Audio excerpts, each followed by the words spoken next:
Saludos amigos y amigas, bienvenidos a Punto de Vista, un nuevo programa. Donde quiera que ustedes se encuentren a través del maravilloso mundo de las redes sociales, les deseo lo mejor. A ustedes junto a los suyos. Allí en la pantalla aparece el link Prensa Pedro Duarte para suscribirse y la mano para darle me gusta. Hoy me encuentro con un gran amigo, una persona que siempre he respetado mucho y que ha jugado un papel importante también con respecto a lo que es mi formación, de manera particular, en muchas ocasiones. Monseñor Francisco Alejandro Gil Zapata. Monseñor, sacerdote, católico, licenciado en filosofía, licenciado en teología, aparte de ello, pues especialista en derecho canónico, y aparte de todo esto también, Monseñor es magíster en educación. Actualmente párroco acá en Cabima, recordemos que Cabima es un municipio del estado Zulia, específicamente de la costa oriental del lago, y es párroco desde el punto de vista, pues ya como parroquia eclesiástica de la iglesia Nuestra Señora del Valle, la Nueva Cabima, es decir, parroquia Nuestra Señora del Valle, la Nueva Cabima, y es arcipreste de la diócesis de Cabima. Hoy vamos a tocar un tema que es fundamental, que no debe faltar en la vida de todos nosotros. Tiene que haber un equilibrio siempre en la vida de nosotros, físico y espiritual. Cuando estamos en equilibrio, la parte física, la parte espiritual, conseguimos esa serenidad de caminar todos los días en paz, en tranquilidad. Pero a veces falla. Estamos hablando de la fe. Vamos a hablar de la fe. En estos minutos vamos a hablar de la fe. Yo voy a dejar en el uso de la palabra, dando la bienvenida pues a Monseñor. Y de una vez comencemos a hablar, Monseñor, de lo que es la fe. Bienvenido, Monseñor. Gracias, Pedro Duarte. Bendiciones para todos ustedes. Que el Señor les aumente la fe. Precisamente un evangelista, San Marcos capítulo 9, se encuentra Jesús en una situación difícil porque los 11 discípulos no saben qué hacer con un endemoniado. El muchacho lo tiraba al fuego, al diablo y al agua. Y después se va y Jesús viene. Bueno, ¿qué le pasa? ¿Qué sucede aquí? Dice, bueno, porque el demonio ha agarrado a mi hijo y no lo quiere soltar. Sus discípulos no han podido. Y Jesús le pregunta, ¿y tú crees que yo puedo? Y el papá del muchacho le dice, Señor, creo, pero auméntame la fe. Yo creo que ese es el capítulo 9 de San Marcos clave aquí. La fe es seguridad, y San Pablo, seguridad de lo que se espera, certeza de lo que no se tiene. Hay un gran filósofo, Kant, Emmanuel Kant, así como otra diferencia que no lo vamos a decir, entre fe, saber y opinión. Fe es precisamente una cosa subjetiva. Exacto. Porque no hay herramientas objetivas para probar lo que tú te crees. El saber sí, en el saber tú crees algo y sabes porque hay elementos objetivos, comprobables. Y en la opinión es meramente subjetivo y hasta tú mismo dudas de que eso pueda existir. Entonces la fe es seguridad de lo que se espera, pero subjetivamente. Claro, desde el punto de vista de iglesia, la fe es una virtud teologal, es decir, viene de Dios. Ahora, Monseñor, algunos teólogos también hablan de que es el ya, pero todavía no. A mí me gustó mucho una vez que leí eso, el ya, pero todavía no. O sea, no lo tengo, pero es como que si ya lo tuviera, ¿no? Hasta ahí debe llegar el grado. ¿Implica la fe paciencia? Sí, y confianza. Son las dos cosas. Por eso dice el Evangelio, pedid y se os dará, pero pedid con insistencia, como el amigo inoportuno. Como la viejita que se le pegó al juez para que le hiciera justicia. Exacto. Porque dice, el mismo Señor Jesucristo lo recomienda. Hay que pedir con insistencia, con perseverancia. A veces se cansa uno porque no ve la respuesta de Dios. O sea, porque la fe, cuando no hay problemas y no hay situaciones difíciles, es muy buena tenerla. La gente la tiene. Está muy bien. No hay crisis, no hay problema familiar, no hay situación económica compleja, no hay casos que estábamos conversando de eso, espeluznantes, o sea, son tragedias completamente. Que se están viendo a millón ahorita. Hay muchas tragedias. El tema de la guerra pone situaciones casuísticas, casos muy, digamos, dramáticos. Se necesita un nivel de fe, y no solamente en el momento que se está viviendo, sino posterior al evento. Uno mira la guerra de Gaza y los israelitas y uno dice, ¿qué pasará después? Conviene la fe que recorre el perdón, la reconciliación. ¿Dónde? ¿Cuándo? ¿Cuánto tiempo durará reconciliarse? Se necesita mucha fe para hacerlo, ¿no? Bastante. Monseñor, yo recuerdo que una vez estando en Costa Rica, una librería grandísima, por duro, no me traje ese libro. Me llamó la atención porque era de unos científicos rusos y el tema era el poder sanador de la fe.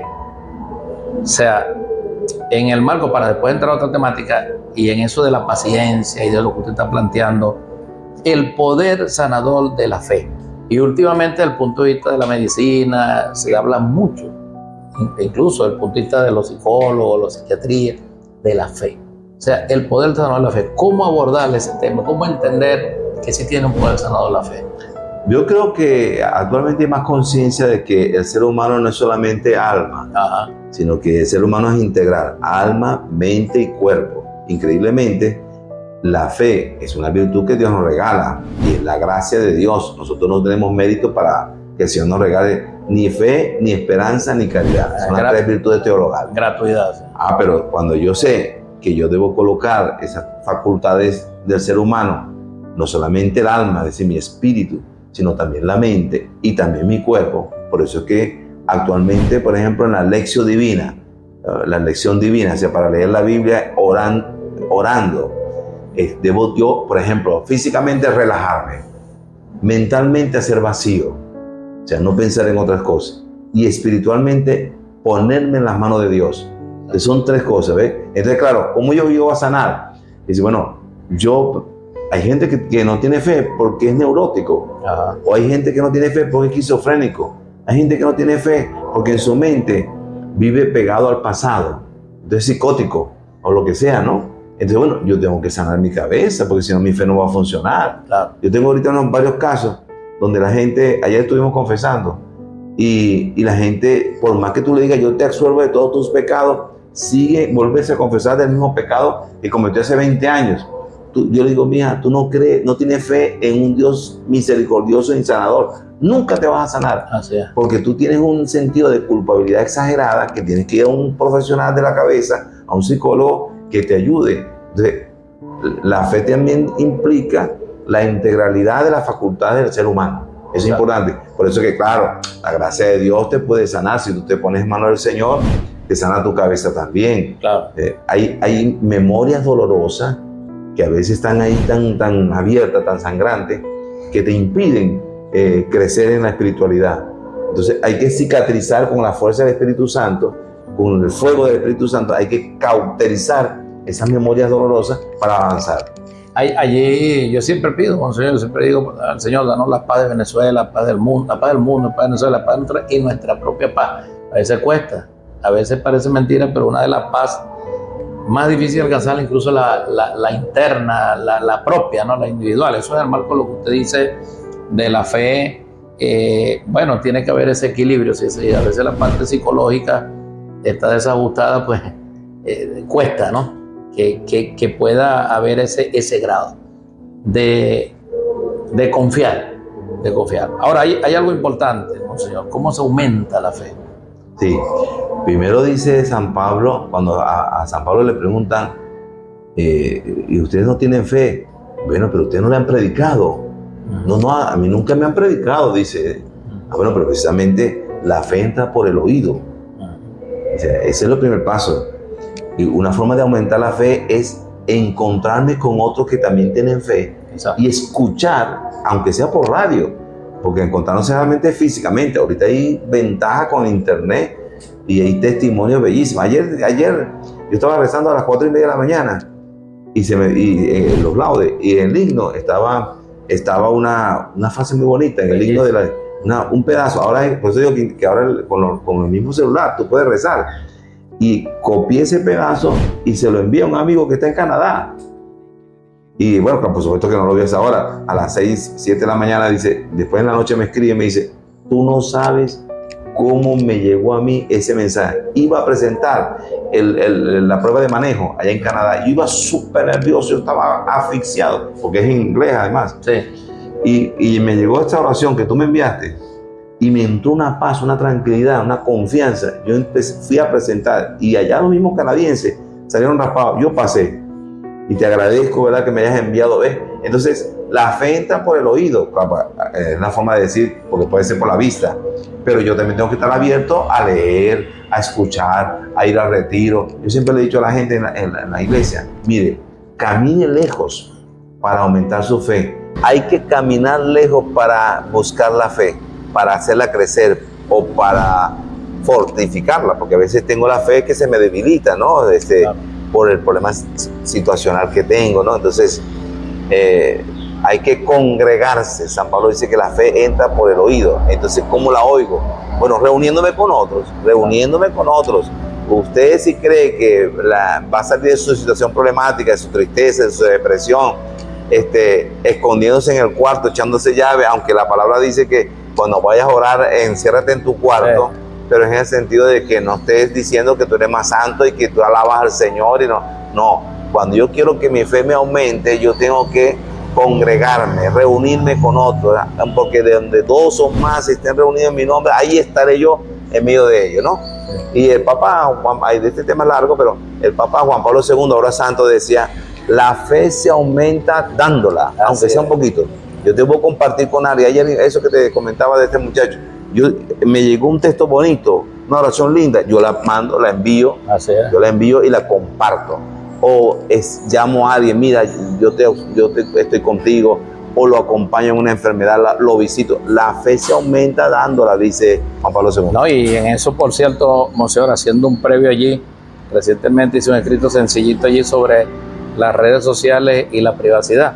Y una de las cosas que yo ponía al final era cuánto bien se puede hacer en todos estos instrumentos tecnológicos que Dios le ha permitido al hombre desarrollar desde el punto de vista del bien. O sea, así como usted lo dijo, de ese trozo del himno, de las laudes del día de ayer que le llegó a ese amigo en Canadá, el ejemplo, por ejemplo, del beato Carlos Acuti, ¿no?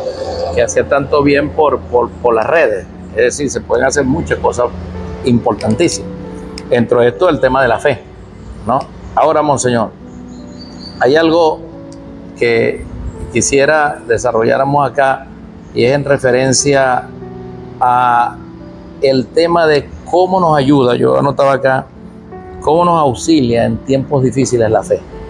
O sea, cómo podemos nosotros irnos desde la fe en tiempos difíciles, hasta dónde nos puede auxiliar.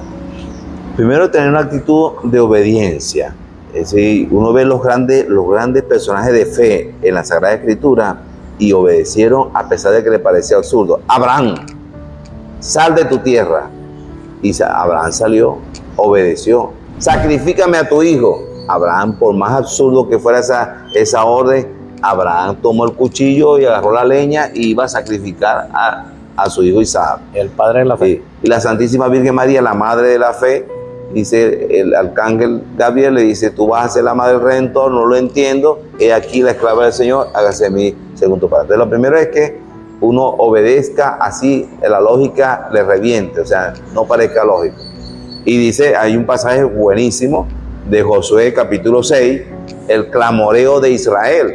Estaban los muros de Jericó, que no podían ni salir ni entrar, dice la palabra, y Yahvé le dice, mira, 3 días vas dándole vuelta a Jericó, y el tercer día yo te voy a decir lo que van a hacer. ¿Y qué le dijo? Toquen 7 trompetas y griten todos a su vez. Uno dice, pero con pitos. Pero que es una cosa tan loca, ¿cómo va a caer los muros con unos pitos, con una trompeta? Yo obedezco. Y Josué obedeció.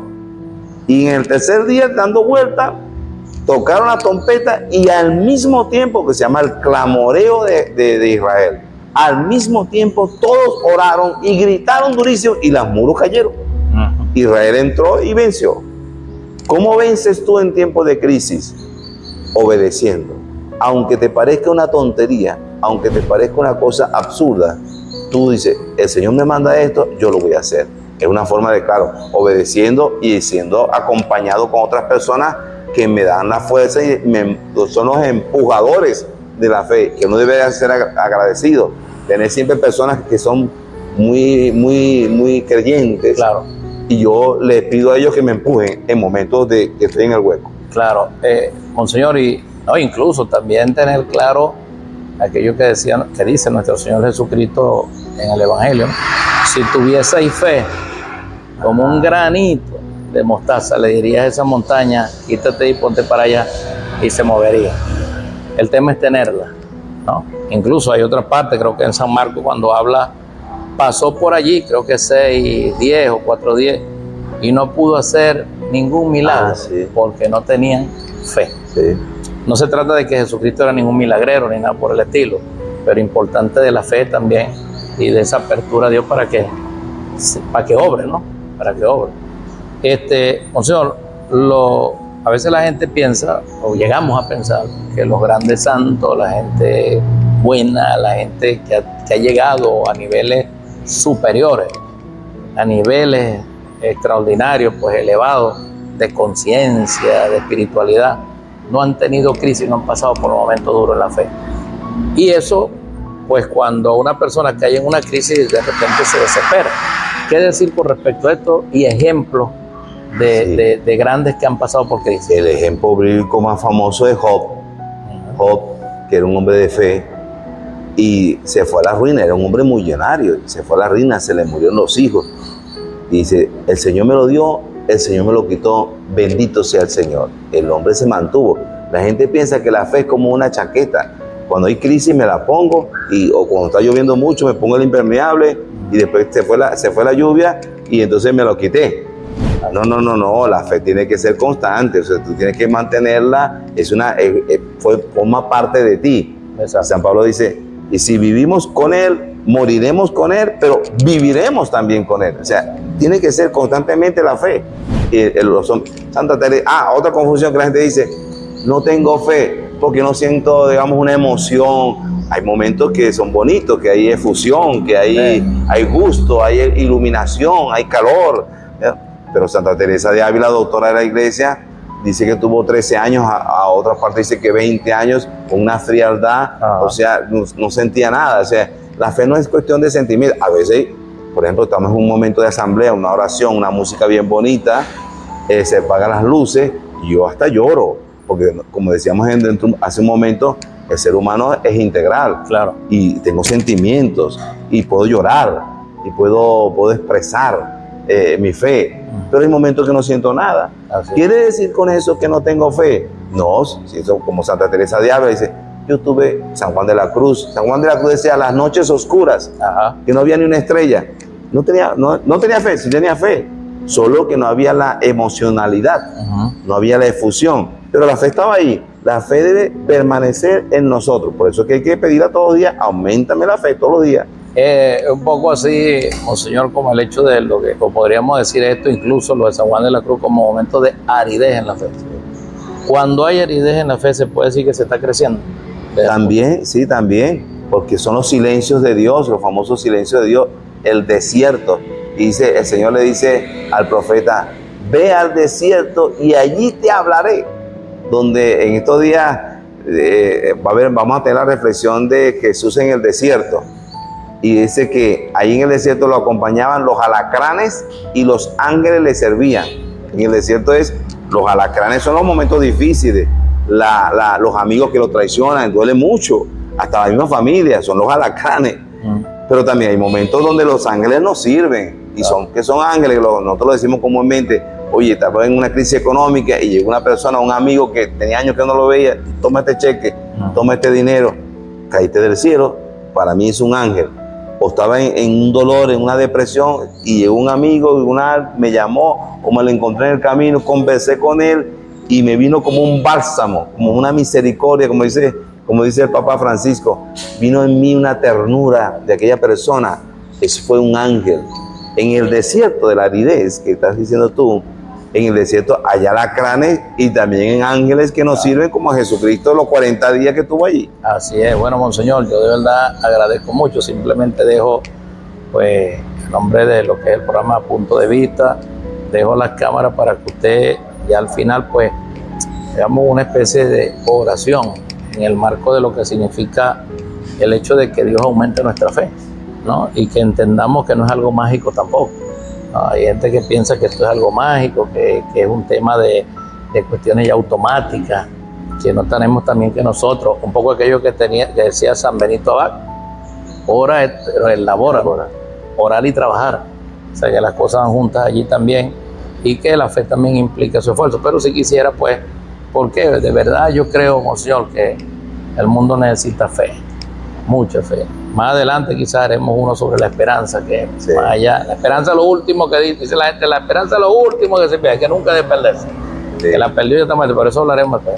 Quiero dejarla ahí, Monseñor, y que podamos pues cerrar. Dios Todopoderoso, Padre nuestro y amoroso, misericordioso infinitamente, queremos pedir por todas las personas que están pasando en crisis, que están desoladas, están deprimidas, que están tristes. Aumentan la fe y aumentanos la fe también a nosotros para compartir con nuestros hermanos que están en esas soledades, digamos, sentimentales, económicas, ambientales, que nosotros podamos ser compañeros solidarios de ellos para que aumente nuestra fe con eso.